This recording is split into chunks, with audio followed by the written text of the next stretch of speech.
चलिए शुरू करते हैं फिर, है ना। दरअसल ये फेसबुक लाइव जो है वो माध्यम बहुत प्रचलित है, बहुत अच्छा, बहुत आसान समझते हैं लोग।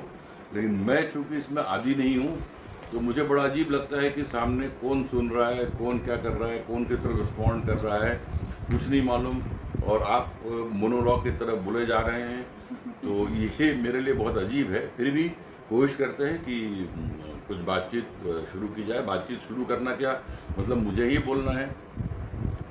तो ये जिस दौर में हम अभी रूबरू हो रहे हैं, अलग अलग जगहों से बैठे हुए, कोरोना काल का एक बड़ा लंबा दौर गुजरा है, और एक बड़ा लंबा दौर पता नहीं कब तक चलेगा, नहीं मालूम।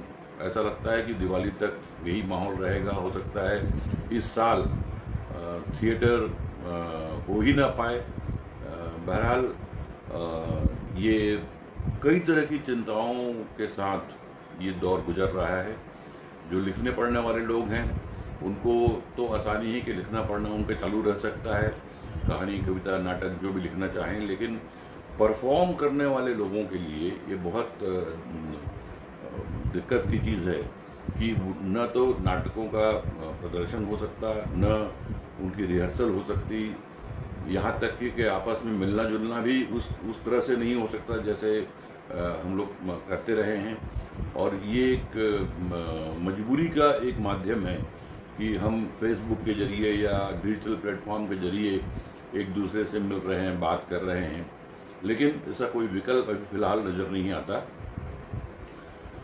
कई बार ये बात होती है कि पोस्ट कोरोना थिएटर क्या होगा, और काफ़ी बातचीत इसको लेकर हो रही कि थिएटर कोरोना के बाद जब भी शुरू होगा तो किस तरह का होगा, उसका स्वरूप क्या होगा, कंटेंट क्या होगा, किस तरह की चीज़ें होंगी, ये बंदिशें जो लगी हैं वो डिस्टेंसिंग की, वो कब तक रहेंगी। मुझे लगता है कि कोरोना के बाद थिएटर क्या होगा, इस पर अभी उतनी सोचने की, चिंता करने की ज़रूरत नहीं है। बल्कि ये मौका हमको मिला है कि इतना लंबा पीरियड बिना काम किए हुए रहना है। तो कोई भी आदमी बिना काम किए हुए तो रह ही नहीं सकता। और सबसे अच्छा काम मुझे लगता है इस दौरान वो है सोचना। आम तौर पर आप सुबह सो के उठने से लेकर दिन भर किसी न किसी काम में व्यस्त रहते हैं, तो लिखना पढ़ना तो फिर भी हो जाता है, लेकिन आप बैठकर सोचें, सोचने का वक्त दरअसल नहीं मिल पाता। तो ये कोरोना ने एक दौर दिया है जिसमें कि आप बैठ के इत्मीनान से सोचें और ये देखें कि पोस्ट कोरोना पीरियड का थिएटर चाहे जो भी होगा, प्री कोरोना पीरियड का थिएटर कैसा रहा है। वो थिएटर जो हम सारे लोग करते रहे हैं, वो थिएटर क्या रहा है, क्या दिक्कतें रही है, क्या मुश्किलें रही है, क्या हम जिस क्वालिटी का काम हमको करना चाहिए वो हम कर पा रहे हैं कि नहीं कर पा रहे हैं। एक बड़ी समस्या आती है, दर्शकों के दर्शक नहीं मिलते। आज भी भोपाल जैसे शहर में, इंदौर जैसे शहर में, जहाँ पर कि एक अच्छा प्रबुद्ध वर्ग जहाँ पर हाजिर है और जहाँ पर सालों से थिएटर हो रहा है, वहाँ पर भी टिकट तो बहुत दूर की बात रही, मुफ्त में भी जो नाटक होते हैं उसमें हॉल भरना बहुत मुश्किल होता है।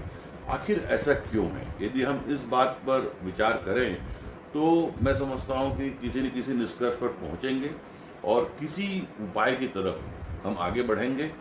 तो इसका फ़ायदा ये होगा कि पोस्ट कोरोना पीरियड का थिएटर जो है वो एक ऐसे फॉर्मेट में होगा, एक ऐसे शक्ल में होगा जो प्री कोरोना थिएटर की जो तकलीफ़ें रही हैं, जो दुश्वारियाँ रही हैं, उससे हमको मुक्त होने में आसानी पैदा करेगी। 3 साढ़े 3 महीने का पीरियड गुजर गया, ये एक बहुत लंबा पीरियड था। मैं समझता हूँ कि इस दौरान इन सब बातों को लेकर काफ़ी कुछ सोचना, चिंतन करना, विमर्श करना होना चाहिए था। कितना हुआ मुझे नहीं मालूम। लेकिन आखिर ये स्थितियाँ खासकर हिंदी में क्यों है? यदि छोटे शहरों की बात करें तो वहाँ छिंदवाड़ा, कटनी, दमोह या मुरैना या खंडवा, खरगोन, यदि यहाँ पर ये स्थितियाँ हैं कि पर्याप्त मात्रा में, पर्याप्त संख्या में दर्शक नहीं हैं तो समझ में आती है बात। लेकिन यदि भोपाल, इंदौर, जबलपुर जैसे बड़े शहरों में ये दर्शक हमको नहीं मिल पा रहे, टिकट हमारी नहीं बिक रही है, तो सीधे सीधे हम एक तो ये मान सकते हैं कि दर्शकों को हमने तैयार करने में हम असफल रहे हैं। एक बात ये समझ लीजिए कि नाटक के प्रति दर्शक, खासकर हिंदी में, वो खींचा चला आएगा, ऐसी कोई स्थिति न पहले थी न आज है। नाटक को दर्शकों की तलाश खुद करनी पड़ेगी, नाटकों को दर्शकों के पास जाना पड़ेगा। नुक्कड़ नाटक से आप सब वाकिफ हैं। नुक्कड़ नाटक आखिर है क्या? यही कि दर्शकों तक पहुंचने की कोशिश। दर्शक ऑडिटोरियम तक नहीं आ पा रहा है किसी कारण से, तो नाटक दर्शकों तक जाएगा, उनके गली मोहल्लों में जाएगा और फिर उनसे संवाद करके उनको बताएगा कि नाटक क्या है। एक अजीब स्थिति ये है कि हमारे संस्कारों में रंगमंच जाने अनजाने नहीं रहा है। आप छोटे बच्चे को जब कुछ पढ़ाई से इतर कुछ सीखने सिखाने की बात होती है तो गायन सिखा दो, डांस सिखा दो, म्यूजिक सिखा दो, लेकिन थिएटर सिखाना है या थिएटर सीखने उसको भेजना है, ये ललक आपको बहुत कम देखने को मिलेगी। तो जाहिर है कि हमारे संस्कार में थिएटर उस तरह से नहीं शामिल है जिस तरह से होना चाहिए था। तो इसका जो लॉन्ग टर्म जो असर होता है वही है कि एक दर्शक वर्ग हमारे पास तैयार नहीं है।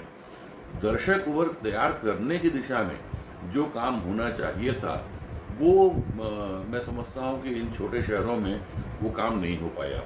बड़ी तल्लीनता के साथ, बड़ी सक्रियता के साथ हमारे नौजवान जो हैं लगातार थिएटर कर रहे हैं और खूब थिएटर कर रहे हैं, लेकिन दर्शकों के अनुरूप वो थिएटर है या नहीं, इस बात पर कितना गौर किया गया, ये एक सोचने वाली बात है। कई बार मैं ये महसूस करता हूँ कि जो पहला दर्शक जो नाटक का होना चाहिए वो हमारे रंगकर्मियों को होना चाहिए, लेकिन रंगकर्मियों में भी नाटक करने की ललक बहुत है, नाटक करने की सक्रियता बहुत है, लेकिन नाटक देखने की उतनी सक्रियता है वो भी मुझे देखने को नहीं मिलती। क्योंकि सारे के सारे रंगकर्मी नाटकों को देखना शुरू कर दें तो हर शहर में कम से कम 5, 7, 10 हज़ार लोग थिएटर कर रहे हैं, तो किसी भी नाटक के में दर्शकों की कमी तो सिर्फ इनके ही आने से ख़त्म हो जाएगी। लेकिन हमारे रंगकर्मी ही दर्शक नहीं बन सके हैं, तो दर्शकों को जो केंद्र में रखना चाहिए था थिएटर के, वो हमारे केंद्र में नहीं आ पाया है। जब कोई नाटक करने की बात होती है तो जो आग्रह निर्देशक का या रंगकर्मी का जो होता है वो अच्छे स्क्रिप्ट का आग्रह हो जाता है, उसमें सेट लाइट डिज़ाइन में कुछ नया करने का ललक हो जाता है, कुछ और चीज़ें उसको आकर्षित करती है, लेकिन उसके जहन में दर्शक बहुत आखिरी पायदान में आता है। यदि वो नाटक शुरू करने के पहले दर्शकों को सामने रखे और उसके अनुरूप फिर स्क्रिप्ट चुने, उसके अनुसार फिर वो उसकी शैली तय हो, उसके अनुसार उसके पात्र तय हों, उसके आधार पर प्रस्तुति तय हो, तो ये दर्शकों को आकर्षित करने का एक बुनियादी चीज़ है। ये दर्शकों को लेकर जब बात करते हैं तो कई बार जब भी बात होगी तो होता कि आप अच्छा नाटक करिए। अच्छा नाटक का एक अमूर्त चीज़ है कि अच्छा नाटक क्या है, वो हर एक अपनी अपनी तरह से वो डिफाइन कर सकते हैं अच्छा नाटक। मुझे लगता है कि ऑडियंस फ्रेंडली नाटक आपको करने की ज़रूरत है। ऑडियंस फ्रेंडली नाटक जब होगा तो नाटकों के प्रति दर्शकों को आकर्षित किया जा सकेगा। और आज 3-4 तरह के नाटक जो देखने को मिलते हैं। एक NSD की धारा वाला नाटक जिसमें प्रयोग है, नई नई चीज़ें करने की चीज़ है, बहुत महंगा प्रोडक्शन है और जाहिर है कि वो कमर्शियल हो या ना हो, क्योंकि वो कहीं और से पोषित है तो एक वो धारा के नाटक है।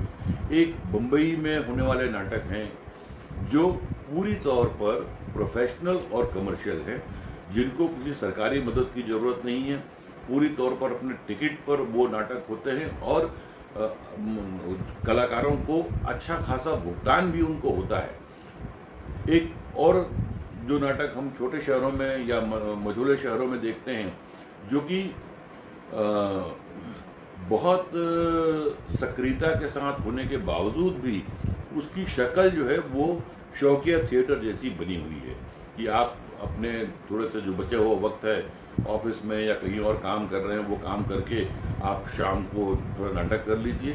वो नाटक जो है अभी भी वो शौकिया स्तर पर ही है, हालांकि उसका वित्त पोषण की कोई व्यवस्था नहीं हो पाई है, क्योंकि जब दर्शक ही नहीं है तो उनसे टिकट से कोई राशि वसूल होगी और कुछ उसकी लागत निकलेगी, नाटक की खर्च निकलेगा, वो है नहीं। तो अनुदान या कुछ इस तरह की तमाम चीज़ों पर वो नाटक है। और सारी दुश्वारियां मैं समझता हूँ कि इसी स्तर के नाटकों की है, जहाँ पर कलाकारों का अभाव है, कलाकार वहाँ टिकते नहीं हैं, सारी व्यवस्थाएं नहीं होती। तो कहीं न कहीं हमको मुझे लगता है कि ये जो थिएटर है ये रेंगते रेंगते कहाँ तक पहुँचेगा, कितनी दूर जाएगा, हाँफ जाएगा। इस शौकिया थिएटर को प्रोफेशनल थिएटर में बदलने की बहुत ज़रूरत है। जब तक थिएटर फाइनेंशियली वायबल नहीं होगा, तब तक बहुत लंबे समय तक थिएटर करते रहना इस तरह से वो संभव नहीं होगा।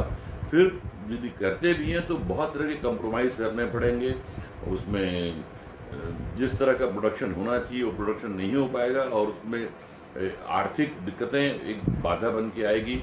और यदि लंबे समय तक थिएटर करना है तो वो पार्ट टाइम थिएटर नहीं हो सकता कि आप कहीं और से अपने जीवन यापन की व्यवस्था करें और थिएटर शौक के लिए करें। तो इस शौक वाली जो बात है उसको कहीं ना कहीं उससे मुक्त होने की ज़रूरत है और थिएटर ऐसा हो जिसमें आर्टिस्ट, डायरेक्टर या थिएटर में काम करने वाले दूसरे और लोग हैं, वो उसको जीवन यापन का एक जरिया थिएटर उनके लिए बन सके। ये ज़रूरी है, तभी थिएटर जो है वो ठीक ढंग से सरवाइव करेगा। जो कि बहुत सारी जो क्षेत्रीय भाषाएं हैं, आप उसमें जाके देखिए तो उस थिएटर में उनका एक अच्छा खासा दर्शक वर्ग है जो नाटक देखने के लिए रुपए खर्च करता है। और जो नाटक करने वाले लोग हैं उनको वो फुल टाइम थिएटर करते हैं और उनका गुजारा भी थिएटर से चलता है। पारसी थिएटर के बारे में जैसा हम जानते हैं कि वो किस तरह से वो तंबुओं में चलकर वो जगह जगह घूम कर नाटक करते थे और वो पूरी एक बड़ी टीम उसी नाटक से मिलने वाले आय से उनका गुजारा होता था और वो लंबे समय तक वो सिलसिला चलता था। तो और इसीलिए देखेंगे कि भले ही वो सिनेमा में कन्वर्ट होने के बाद वो पारसी थिएटर का लोप हो गया, लेकिन वो अपने आप में एक सक्सेसफुल मॉडल था थिएटर का, जिसमें थिएटर की अपनी क्वालिटी भी थी और उससे तमाम जो लोग उसमें शामिल हैं जो काम कर रहे हैं उन तमाम लोगों का जीवन यापन गुजारा भी उससे होता था। इतनी आर्थिक स्थिति यहाँ उसमें बेहतर होती थी। तो जब तक के हिंदी थिएटर इकोनॉमिकली वायबल नहीं होगा, जब तक कि उसमें फुल टाइम काम करने वालों को का गुजारा उसमें नहीं होगा, गुजारा बल्कि मैं ये भी नहीं कहता कि उसमें बहुत न्यूनतम, लेकिन एक बहुत लेविश तरीके से वो ज़िंदगी जी सके, वो व्यवस्था वो नाटक से हो, नाटक में से वो खर्च निकले भी और तमाम दूसरी व्यवस्थाएं भी हो, इस स्तर पर ले जाने की ज़रूरत है। और इसके लिए ज़रूरी ये है कि जो साल में आप 3, 4, 5 नाटक करते हैं उसके बजाय आप एक नाटक करें। कोई ज़रूरी नहीं है कि हर 2 महीने 3 महीने में आपको नया नाटक करना है। और वो नाटक इतना बढ़िया हो कि आमतौर पर हम देखते हैं कि एक नाटक आप बहुत मेहनत करके 1.5 महीने 2 महीने में तैयार करते हैं, उसके 1 या 2 शो हुए, बम 2-4 शो हुए और उसके बाद वो नाटक खत्म, नए नाटक पे आ गए। उसके बजाय ये हो कि एक नाटक ऐसा बेहतर तैयार किया जाए जो न कुछ महीने बल्कि कुछ साल चले और वो इतना प्रोफेशनली इतना परफेक्ट हो कि दर्शक बार बार देखने आए। बार बार देखने आए का मतलब ये है कि वो एक तरह से आपको आर्थिक कुशन वो देगा जब दर्शक आएंगे। जो हमारा थिएटर आज है, आप ये देखिए कि कितने दर्शकों तक या कितने बड़े आबादी तक हमारा नाटक पहुंच पाया है। हम बहुत छोटे पैमाने पर बहुत सारे नाटक हो रहे हैं, बहुत सारे लोग नाटक कर रहे हैं, उसके बावजूद बहुत थोड़े लोगों तक हम पहुंच पाए हैं। जो हमारा ग्रामीण इलाका है, हमारा जो ट्राइबल इलाका है या हमारे छोटे कस्बे हैं, वहाँ थिएटर है ही नहीं। बड़े शहरों में या मझोले शहरों में थिएटर है, वो भी बहुत सीमित दर्शकों तक उसकी पहुंच है। इस पहुंच को बढ़ाने की ज़रूरत है। जैसे भोपाल में रवींद्र भवन में या भारत भवन में या शहीद भवन में नाटक आप करें और उसके बाद उस नाटक की तीसरी हो जाए, तो भोपाल जैसे बड़े शहर, इतने बड़े शहर में जहाँ इतनी बड़ी आबादी है, कितने लोगों तक नाटक पहुंचा? क्या यह संभव नहीं है कि हम उस नाटक को भले ही उसका पहला शो कहीं किसी अच्छे ऑडिटोरियम में करें और उसके बाद उसको अलग अलग इलाकों में, चाहे कोलार में, अयोध्या बाईपास में, तो होशंगाबाद रोड में, बैरसिया में, बैरागढ़ में, वहाँ उस नाटक को लेके जाएं और एक ही शहर में होने वाले नाटकों को बड़े दर्शक वर्ग तक पहुँचाने की कोशिश करें। केवल 1 या 2 शो करके उसको ख़त्म कर देना या दूसरे आगे बढ़ जाना, वो उससे कोई बात बनेगी नहीं। एक स्थायित्व जो है वो निरंतरता बनी रहे, वो स्थायित्व जो है वो तभी होगा जब हम बड़े दर्शक वर्ग तक नाटक को ले जाएंगे। यदि नाटक केवल अपने जो शौकिया जो वर्ड है या अपने खुद के शौक पूरा करने के लिए जब नाटक कर रहे हैं, तो उससे नाटक का कोई बहुत भला होने वाला नहीं है। न नाटक का भला होना है, न रंगकर्मी का भला होना है। ये धीरे धीरे आपका शौक कम होता जाएगा, नाटक भी कम होते जाएंगे। तो इसको एक व्यावसायिक दक्षता के साथ, व्यावसायिक स्वरूप के साथ इसको नाटक को करने की ज़रूरत है। और इस कोरोना पीरियड में यदि हम ये विचार विमर्श कर सकते हैं, किसी निष्कर्ष पर पहुंच सकते हैं कि हम फुल टाइम थिएटर करते हुए हमारा जीवन यापन के लिए कोई और नौकरी हमको न करना पड़े, थिएटर से ही हमारा गुजारा हो और बेहतर ढंग से गुजारा हो, तो मैं समझता हूँ कि पोस्ट कोरोना थिएटर एक बेहतर शक्ल में हमारे सामने होगा और जिन दुश्वारियों से इतने समय से जो थिएटर के लोग गुजर रहे हैं, उससे उनको मुक्ति मिलेगी। जो थिएटर के कंटेंट को लेकर जो मैंने कहा कि दर्शक फ्रेंडली होना चाहिए। दर्शक फ्रेंडली होने का मतलब ये है कि नाटक में मनोरंजन सबसे अनिवार्य तत्व है और वो अनिवार्य तत्व जो है, मनोरंजन का मतलब केवल हंसी मजाक कॉमेडी नहीं है। मनोरंजन जो है वो बहुत संवेदनात्मक स्तर पर भी मनोरंजन होता है। मनोरंजन एक गंभीर विषयों को लेकर भी होता है। मनोरंजन का जो आशय है वो ये है कि दर्शकों तक हम किस तरह कम्युनिकेट कर रहे हैं अपनी बात को। तो मेरा ये मानना है कि क्षेत्रीय भाषाओं के जो नाटकों की स्थिति है, उससे बेहतर हमारी स्थिति हो सकती है बशर्ते हम नाटक प्रोफेशनल तरीके से करें। प्रोफेशनल जो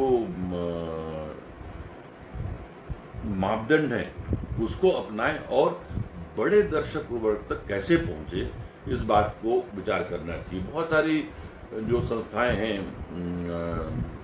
स्कूल कॉलेज की जो गैदरिंग होती है, उस गैदरिंग में नाटक को कैसे शामिल किया जाए। जैसे मैंने कहा कि हमारे संस्कारों में रंगमंच उस तरह से नहीं शामिल है जिस तरह से गीत संगीत या नृत्य या बाकी और विधाएं शामिल हैं। तो जाहिर है कि स्कूलों कॉलेजों में भी नाटकों को लेकर उतनी दिलचस्पी अभी नहीं है। वो दिलचस्पी कैसे पैदा की जाए? जिस संस्था को आप लोग बिलोंग करते हैं, जिसकी याद में तमाम चीज़ें करते हैं, अलकनंदन जी का बड़ा कंट्रीब्यूशन इसी बात में रहा कि वो स्कूलों में जाकर, कॉलेजों में जाकर वर्कशॉप लगाते रहे, उन बच्चों को तैयार करते रहे और स्कूल कॉलेजों में एक रंगमंच का माहौल पैदा किया। बहुत सारे ऐसे नौजवान तैयार हुए वहाँ से जो आगे चलकर थिएटर करने लगे। तो इस बात की कोशिश भी होनी चाहिए कि हम रंगमंच को व्यक्तिगत दर्शक के तौर पर, पारिवारिक रूप से और संस्थागत रूप से कैसे उसको प्रमोट कर सकते हैं, कैसे उसको उन लोगों तक पहुंचा सकते हैं। मुझे याद है कि जब शायद 72-73 की बात है मेरे ख्याल से, जब रायपुर के मेडिकल कॉलेज में सोशल गैदरिंग के लिए एक बार जब हमको बुलाया गया कि आप ज़रा इसको ऑर्गेनाइज करिए, तो हमने कहा नहीं, इस तरह नहीं होगा, इसमें थिएटर बड़ा हिस्सा होगा पूरे गैदरिंग का। और उसमें फिर बिश बिसानी के, मोहन राकेश के, ऐसे बहुत सारे नाटक उन मेडिकल कॉलेज के नौजवानों से कराए गए और उस गैदरिंग का पूरा स्वरूप ही बिल्कुल अलग किस्म का हो गया। और उसका चार्म ये हुआ कि लोग मेडिकल कॉलेज की गैदरिंग देखने के लिए तरसते थे, इसलिए कि वहाँ पर बहुत बेहतर थिएटर होता था। क्यों नहीं हम इस तरह की चीज़, जो ऑलरेडी जो सोशल गैदरिंग होती है, उसमें हम इन्वॉल्व होकर थिएटर को वहाँ प्रमोट करें। मैं तो ये कहता हूँ कि बहुत सारे जो एसोसिएशन हैं, वकीलों का संघ है, डॉक्टरों का संघ है और बहुत सारे संघ इस तरह के हैं जिनके हर साल उनके सम्मेलन, अधिवेशन होते हैं, जिसमें वो एंटरटेनमेंट का एक प्रोग्राम वो रखते हैं।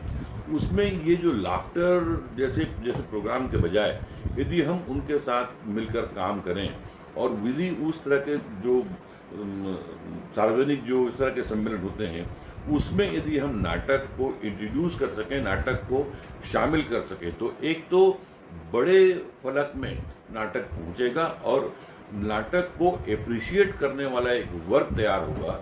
वही वर्ग बाद में हमारे ऑडिटोरियम में नाटक देखने आएगा, क्योंकि हम नाटक को लेकर समाज तक जा रहे हैं, समाज के अलग अलग जो हिस्से हैं वहाँ तक जा रहे हैं। मैं तो कुछ एक प्रयोग मैंने देखा है और इस प्रयोग को मैं आगे बढ़ाना चाहता हूँ कि शादी समारोहों में भी कुछ कल्चरल प्रोग्राम की परंपरा है जो होती है, तो वो बाहर से किसी को बुलाकर कोई मनोरंजन कार्यक्रम करें, उसके बजाय यदि वहाँ हम अच्छा नाटक, बेहतर नाटक जिसको लोग पसंद करें, वो जरूरी नहीं है कि अच्छा नाटक जो है वो किसी तरह से कंटेंट में या किसी और स्तर पर वो अच्छा मापदंड न रखे। एक बेहतर नाटक, बहुत अच्छा, जो संदेश देने वाला और इस तरह के नाटक जो है वो करें। और यदि शादी समारोह में भी यदि नाटक कराए जा सकते हैं तो उस संभावना को भी तलाशा जाए। सामाजिक जो कार्यक्रम हैं, जो दूसरे और इस तरह के आयोजन हैं, यदि इस तरह से नाटक को प्रमोट करने की ज़रूरत है। और फिर यही जो है आपके लिए एक इकोनॉमिक वायबल मॉडल तैयार करेगा। आज हो सकता है कि हम जब उन समारोहों में या उन सम्मेलनों में, उन अधिवेशनों में हम जाते हैं, तो शायद है वो उतना आर्थिक रूप से हमारे लिए बहुत कारगर न हो, लेकिन जब एक बड़े समाज के अंदर एक सामाजिक संगठनों के बीच में जब हमारी थिएटर की मान्यता होगी, मांग होगी, पूछ होगी, तो फिर उसकी जो आर्थिक पहलू है वो अपने आप उस दायरे में आ जाएगा। तो इस तरह की बहुत सारी चीज़ें जो करनी चाहिए। मैं इत्तेफाक से जो पहला थिएटर ओलंपिक हुआ इंडिया में, उसकी जूरी में रहा, तो उस नाते बहुत सारी भाषाओं के नाटक, विदेशों के नाटक देखने को मिले। फिर 2-3 साल लगातार भारत रंग महोत्सव के जूरी में रहने के कारण हर भाषा के नाटकों को देखने का मौका मिला। शायद यदि वहाँ न होता तो इतने सारे नाटक इतनी भाषाओं के शायद मैं अपने पूरे जीवन में नहीं देख पाता। तो ये देखकर बहुत अच्छा लगता है कि रीजनल जो थिएटर है उसमें पर्याप्त रूप से समाज का समर्थन है, उस वर्ग का समर्थन है, समुदाय का समर्थन है, और इतना समर्थन है कि वहाँ पर नाटक आर्थिक रूप से बहुत संपन्न स्थिति में है, और तमाम जो कलाकार या तो तमाम दूसरे जो लोग थिएटर में शामिल हैं उनकी आजीविका, उनका वो सारा कुछ जो है वो थिएटर से निकलता है। हिंदी में भी ऐसी स्थिति नहीं, ऐसा नहीं है। बम्बई में होने वाले थिएटर, अब तो बहुत कुछ दिल्ली में भी उस तरह का हो रहा है कि जिसमें बाकायदा अच्छी खासी 500, 700, 1000 रुपए की टिकट लेकर लोग आते हैं और हाउसफुल नाटक होते हैं। लेकिन आपको ये ध्यान रखना होगा कि नाटक की जो क्वालिटी है, उसका प्रोडक्शन वो इतना अच्छा होना चाहिए कि दर्शक यदि एक बार आ गया तो उसको दोबारा नाटक देखने का मन करे। वो नाटक आपका वही नाटक हो, वो कोई दूसरा नाटक हो, कोई दूसरे और ग्रुप कर रहे हों, लेकिन नाटक अच्छा हो, ऑडियंस फ्रेंडली हो, और उसका जो पूरा का पूरा प्रोडक्शन जो है वो इस तरह का होना चाहिए कि दर्शकों को बार बार आकर्षित करे। यदि इस दिशा में यदि हम कुछ काम करते हैं तो पोस्ट कोरोना पीरियड का जो थिएटर है वो वाकई एक नए फॉर्मेट में, नए तरीके से होगा, जो आपको इन दुश्वारियों से निकाल कर एक खुशनुमा माहौल में खड़ा आप पाएंगे। और मैं समझता हूँ कि इस दिशा में यदि अभी हमारी मजबूरी है कि हम थिएटर नहीं कर पा रहे हैं, रिहर्सल नहीं कर पा रहे हैं, तो कम से कम इस तरफ सोचने की पहल तो की जा सकती है। 3 महीने हमारे वैसे गुजर गए, पता नहीं 3 महीनों में हम लोगों ने कितना सोचा, कितना कोई उपाय निकाला, किस दिशा में हम आगे बढ़े मुझे नहीं मालूम। लेकिन अब जितना भी पीरियड हमारे पास बचा है उसका उपयोग इसी विमर्श में करना चाहिए, सोचना और विमर्श कि हम हिंदी थिएटर को कैसे एक प्रोफेशनल तरीके से सामने लाएं, और जिसमें कि हम एक बड़ा दर्शक वर्ग जो आज तक नाटक से वाकिफ नहीं है। रायपुर में अभी हमने एक प्रयोग किया कुछ महीने पहले कि कुछ लोगों को चुना जिन्होंने कभी नाटक कभी देखा ही नहीं था, और उनको हम नाटक दिखाने ले गए। 150-200 लोग थे। तो उनका सवाल ये था कि रायपुर में नाटक होता है, ये उनको पता ही नहीं था। तो बहुत बड़ा वर्ग है ऐसा।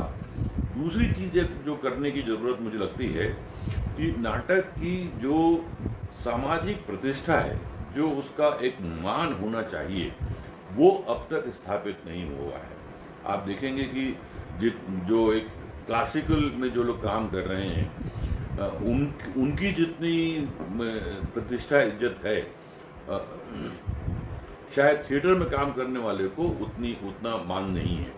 ये भी हमको देखना है कि हमारा काम और हमारे काम करने का तौर तरीका ऐसा हो कि समाज हमको प्रतिष्ठा की निगाह से देखे। ऐसे बहुत से लोग हैं जो नाटक से इसलिए नहीं जुड़ना चाहते क्योंकि इसमें तो कोई बहुत ऐसी बात है नहीं।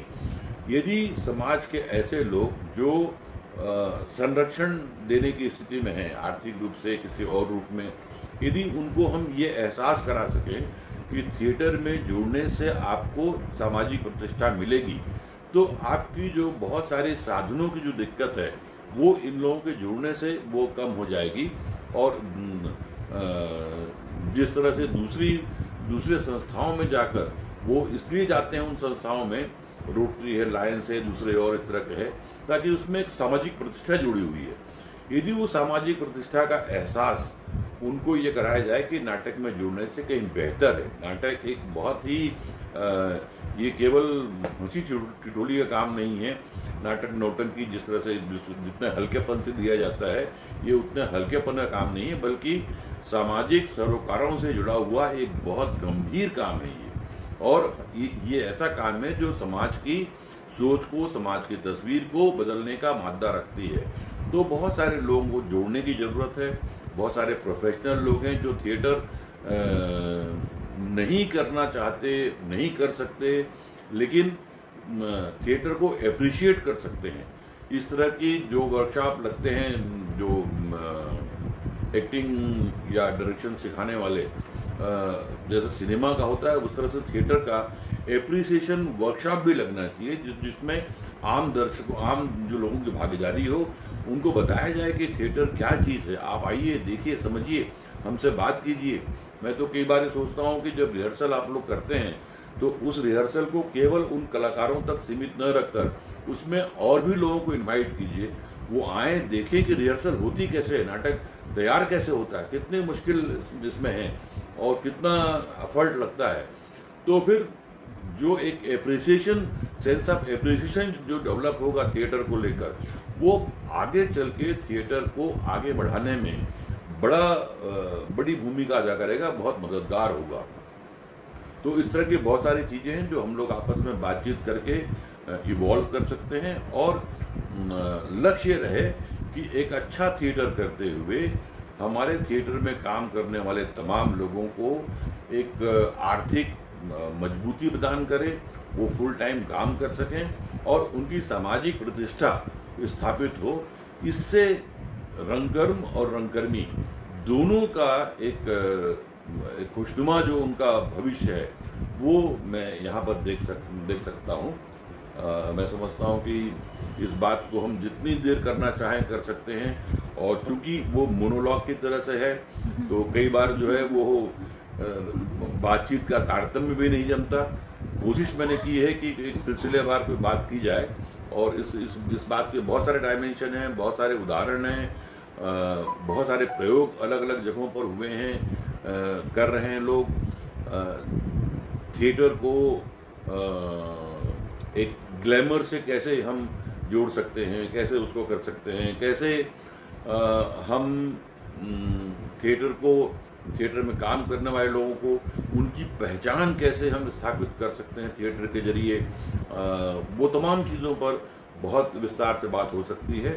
तो मैं समझता हूँ कि अभी के लिए इतना ही, और यदि कुछ आप लोगों की जिज्ञासा या कोई सवाल या कुछ यदि मेरे सामने आता है, तो चूँकि ये माध्यम मेरे लिए बिल्कुल अटपटा है मेरे लिए और कुछ ठीक बात हो पा रही है कि नहीं मुझे नहीं मालूम, लेकिन कोशिश ये करेंगे कि हम लोग लगातार, चाहे वो फेसबुक हो, चाहे जूम हो, चाहे कुछ और हो, किसी न किसी माध्यम से हम लोग आपस में बातचीत करते रहें, आपस में जुड़े रहें। ये बहुत ज़रूरी है। इस कोरोना काल में किस तरह की मानसिक स्थितियों से लोग गुजर रहे हैं, आर्थिक स्थितियों का आलम यह है कि पिछले 2-3 महीने से भोपाल के तमाम रंगकर्मी जो हैं वो चंदा करके, ये स्थिति जो बताई गई कि बहुत सारे रंगकर्मियों के घर में चूल्हा जलने की स्थिति नहीं है, ये बहुत दुखद और बहुत शर्मनाक है। और हमारे बहुत सारे रंगकर्मी कुछ चंदा इकट्ठा करके, कुछ और सहयोग करके वो तमाम चीज़ें कर रहे हैं। तो ये आर्थिक संकट अपनी जगह पर है, बहुत सारे मानसिक संकटों से भी हम लोगों को गुजरना पड़ रहा है।